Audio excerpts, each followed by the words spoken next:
hello everyone. I'm really happy to be here again. The last time I spoke in front of people was also at the Occulture, so right now this has been some time ago, as we all know, due to the pandemic. I'm a little bit out of my comfort zone now, so I'm a bit nervous, so please, bear with me if it comes through. And I have no hide behind here because I actually read a paper, more or less, but that's just for myself, to make it easier. And yeah, I'm going to go ahead. So the talk is titled Hetaera, Live Your Magic. And as was already said, I'm a member of the Cosmic Gnosticism founded by David Beth. And I actually want to focus today on applying the principles of one's magical pathway to our everyday life as well, and to interrelate them. And we'll illustrate this with the pathway of the modern Hetaera. Because within the Cosmic Gnosis, I'm developing modern Hetaerism as a pathway of what I call erotomagic living, and towards a symbiotic occultism, which means an approach of interdependence and complementarity between masculine and feminine, men and women, instead of independence or opposition. So the modern Hetaerism is a pathway that is primarily a path of the feminine and female experience, but the talk today is totally gender neutral in its relevance. Let me first quickly then explain the word Hetaera. Hetaera is a female noun, meaning companion, and as some of you may know, it refers especially to the courtesans of ancient Greece. And this is also one of my inspirations to use the term, and an inspiration for the concept of the modern Hetaera that I'm developing. But I'm not going to go into the ancient classic thing now. I did this elsewhere, and I'm going to talk about my concept of the modern Hetaera, which is rooted in the Cosmic Gnosis. And so when I say Hetaera in the following, I mean the modern Hetaera. I just don't always want to say modern Hetaera, right? Alright, the quick and dirty definition of the modern Hetaera would be a sacred, erotic companion. Now I'm thinking that many of you will already have some images in mind. Be thinking of the holy whore, the scarlet woman, and yes, the modern Hetaera is also that, or she can take on this role in her own expression. But she's neither limited to a particular aspect of the feminine, nor to a ritual function that is essentially still independence of the masculine, or these days quite often independent, self-declared, or even in opposition to the male. So the modern Hetaera is a sacred erotic companion of a primordial gnosis. And so I see her as a woman who is striving to embody a pagan world experience, which is also symbolized by the Earth Mother, or the Magna Mater, which we all probably related keywords like cyclicality, telluric elements, the closeness of life and death, the importance of ancestors and mortality, positive evaluation of sexuality. And this is also the worldview where the Cosmic Gnosis adheres to, which I cannot go into now, of course, but you can, for reference, kind of understand it as an animistic approach with an emphasis on soul-body experience. And experience is actually a word that I will use a lot in this talk. So when I use the word experience, I mean a whole soul-body experience, perception of all senses, and not just a mental, passive reception, so to say. And this embodying of a pagan world experience is then the sacred aspect of sacred erotic companion. In embodying this momentarily, even the Hetaera will become able to facilitate ecstatic experience of the luminous in others. That's then the companion part. By means of erotic encounters. And this later, so erotic encounters may mean a ritual, it may mean sexuality, but it may also mean a stimulating conversation, for example. And this is exactly the point that is particularly important right now for this talk, because the erotic is especially connected with sexuality, of course, but it also goes far beyond it. And the Hetaera does become Hetaera by intertwining, merging, or fusing the sacred and profane, the occult and the visible layer, the magical and profane life, so that something like a profane conversation, for example, can turn potentially into an erotic encounter. However, this requires the Hetaera to express and apply her Gnostic world experience in her way of living, including the expression of the feminine. So if conversation with the Hetaera, for example, can turn into an erotic encounter, then this already clearly shows what I said before, that the Hetaera is not just a role that we put on in a ritual, nor just a function, an office that we hold in a group. But to be able to live the principles of our magic also requires, of course, it requires practice and training, initiation in your magical pathway and context, but especially it means to know and live these principles, like, for example, positivity of sexuality, in all aspects of your life. And this is then an aspect that I think is essential for everyone who actually practices magic on a deeper level. Because why do we do this? Like follow a magical path, adhere to a particular system, because we want to change our life beyond a simple change like wanting another job or a new lover in the outside world. So, quick changes, of course, that's also part of it, but in the end, if you really follow a pathway, then you want to achieve and reach something more, like transformation. And in my view, any such change that goes beyond the simple result in the outside world does not just come about by practicing whatever spell you come across. Nor does it come about by limiting your magic or your gnosis to just one part of your life. Like treat it like an accessory or like a hobby, or you just live it for the aesthetics. Like I think many modern witches do when they take it as a lifestyle instead of a way of living. And of course, if you want to use it, if appearance is what you're aiming for, then of course mix and match and do it.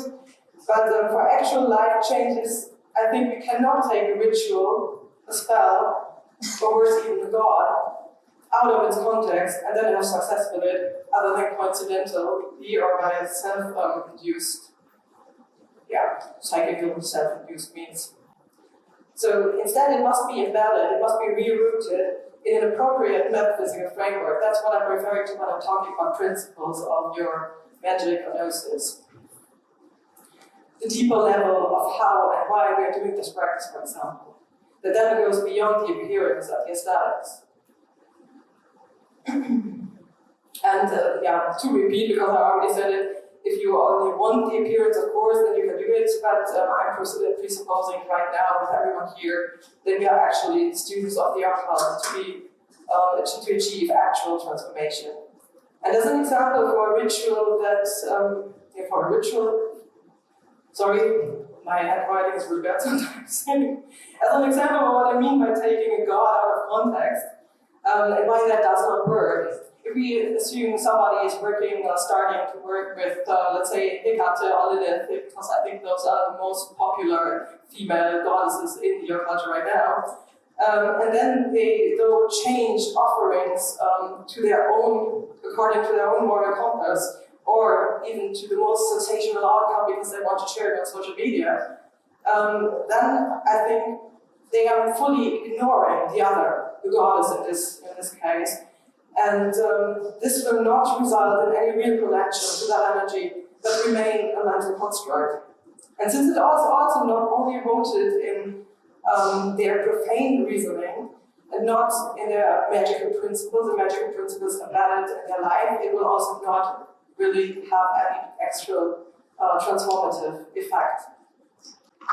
I'm not saying, by the way, in this case, that you now have to practice and do ritual work for hours daily. I think most of us, unfortunately, don't have the time to do that. And of course, I'm also not saying that you cannot just start working with a god from a different pantheon. What I'm saying is that you cannot just, take them out and not connect and not embed them in any metaphysical framework. I'm trying to convey that we need to connect them, so our magical work, our principles, with our normal life to then bring about changes.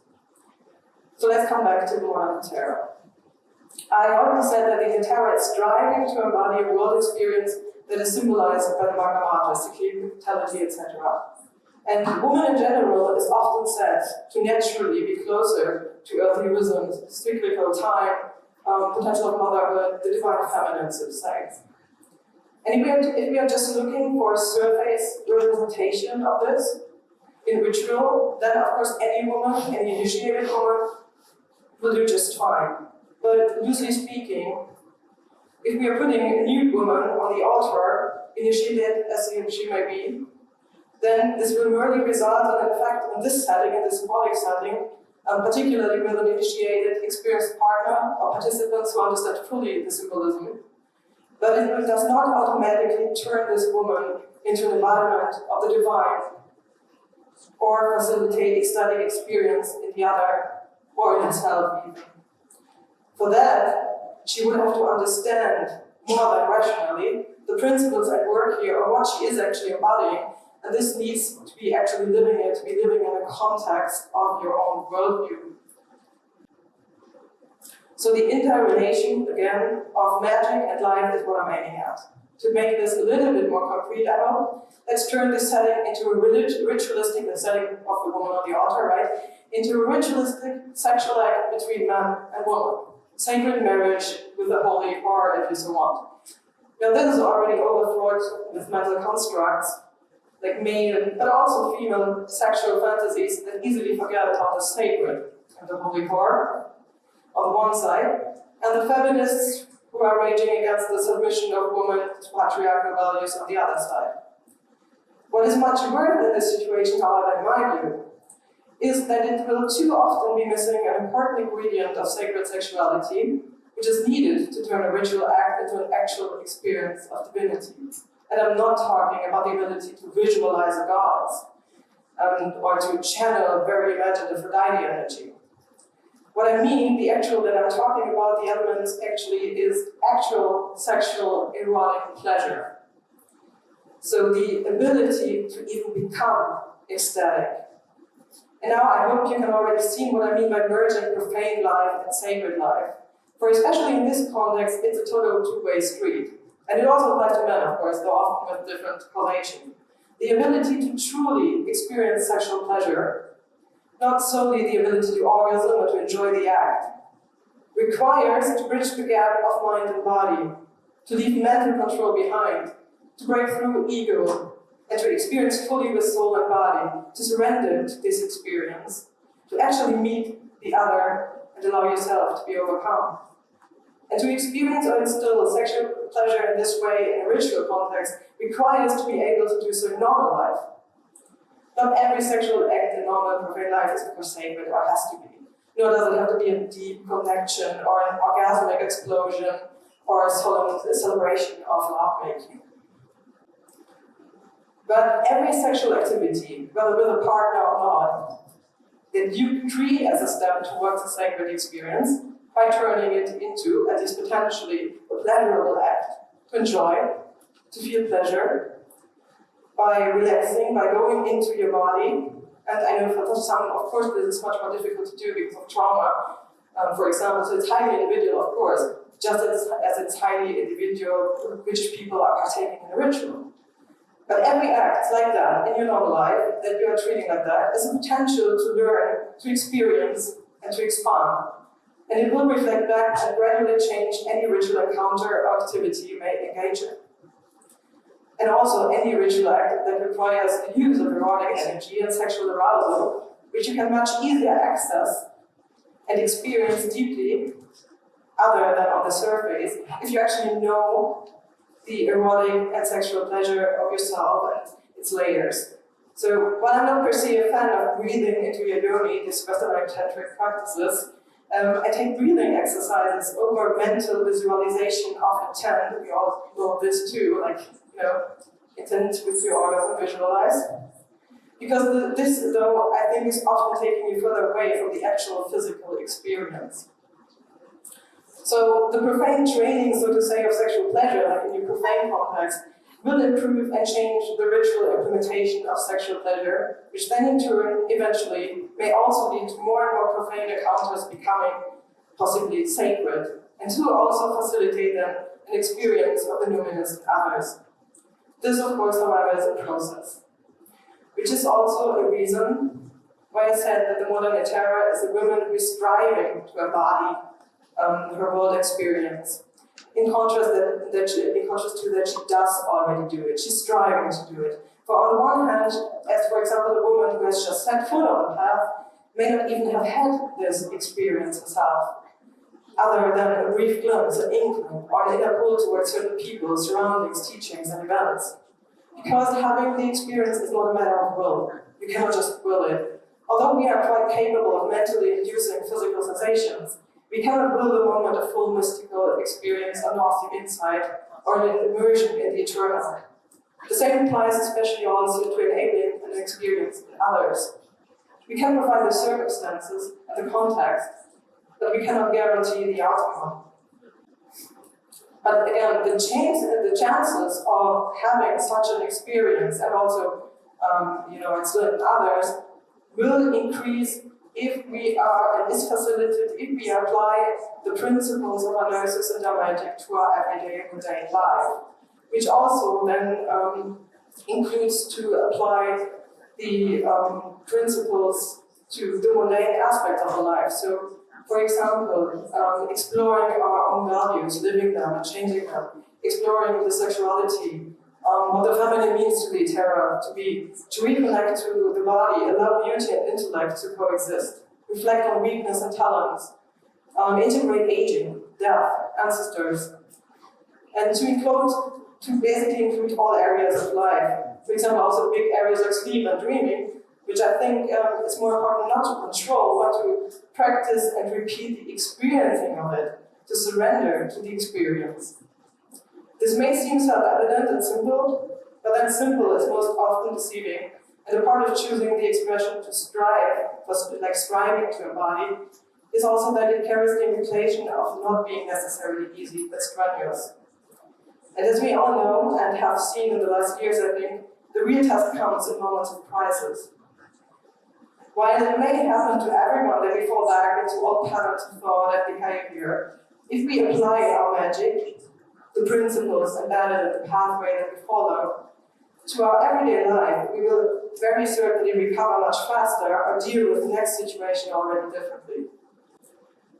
Which will not be the case, however, if our magic is limited just to a Saturday evening ritual or to reading without even applying this to, your co-workers, like how you treat others, how you go about your everyday simple life.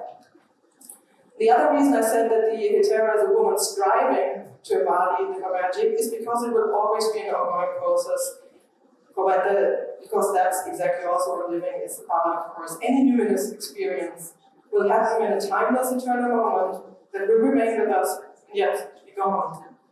And we may experience it again, but differently. So we may only strive to embody it by applying our insights to our life, which then in turn will help us to appreciate also mundane life's moments much more fully and enable us to become companions to others.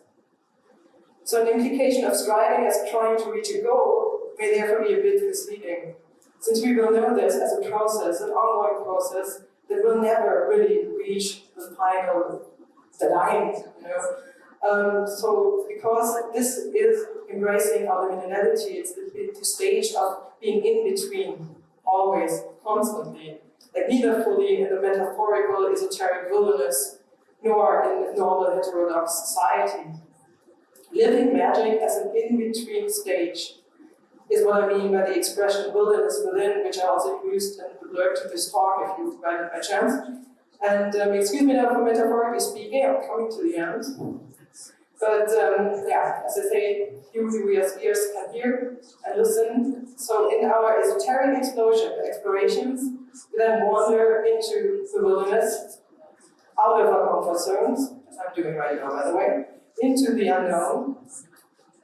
And then we do not stay there, though. We do not stay in the wilderness or at the fringes of society, because that would just be something like a constant escapism from the pressures of society. Instead, we keep the image or experience of the wilderness within us, and we carry it with us directly into society, of which we are no longer part. That's the liminal aspect. But we will then be instead like the antibody that consistently transforms the world around us and the people around us potentially also. We will live our magic or our gnosis within the society to inspire others and maybe show them a way to their true home. So eventually, if we apply our magical principles to our everyday lives, then it becomes less and less also about ritual enactment, and every profane encounter may potentially turn into a luminous experience. Thank you very much.